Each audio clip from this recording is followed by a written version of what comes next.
Well, hello, my radio friends. Now, in this video, I want to touch on the set one sees here. This is the infamous AR-812.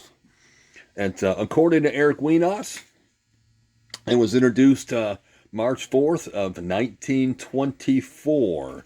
And it sold for a pretty good hunk of change. It sold for $286 without batteries. So it would easily surpass the $300 mark with batteries. Not a cheap sum in 1924. And approximately 150,000 were manufactured. And by the end of 1925, it was pretty much on its way out. And then by the catalogs that came out in 1926, it was no longer in their advertising. It is often seen and advertised with the AG-814, which is external loop, and the UZ-1320 horn speaker. Now, there is a loop within, behind this catacomb, behind this front panel, there's a loop within that runs the inside perimeter of this compartment. It's actually a rather good performing set. In fact, it was lauded at the time of having cross-continental reception as well as cross-oceanic reception. And it was quite the marvel for the time. It was RCA's first introduced superhet. Now, this is a 6-tube superhet.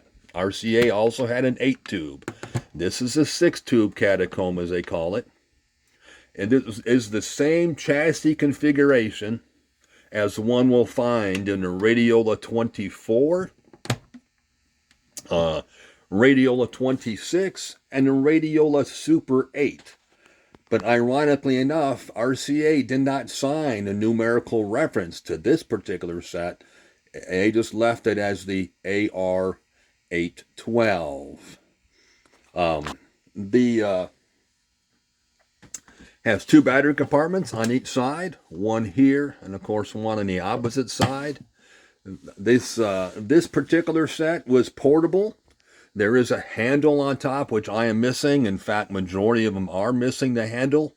But with batteries within, this would have been a very heavy device to carry one-handedly.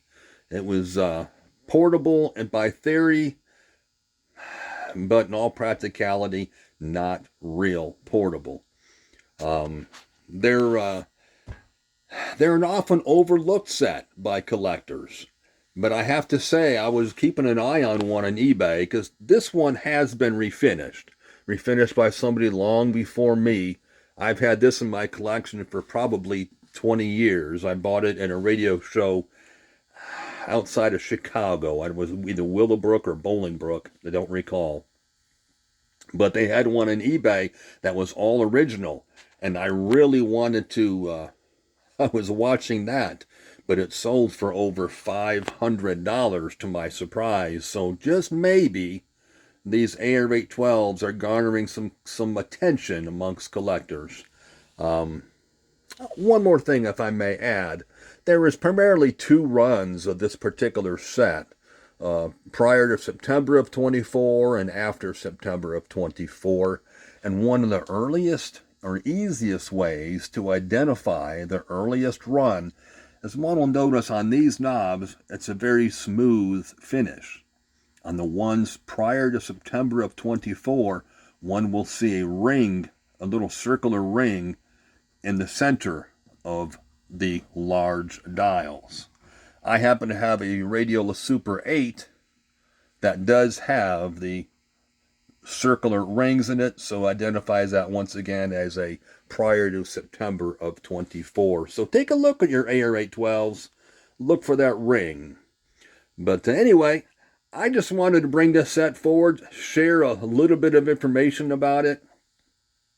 Should you have any questions, by all means, feel free to ask.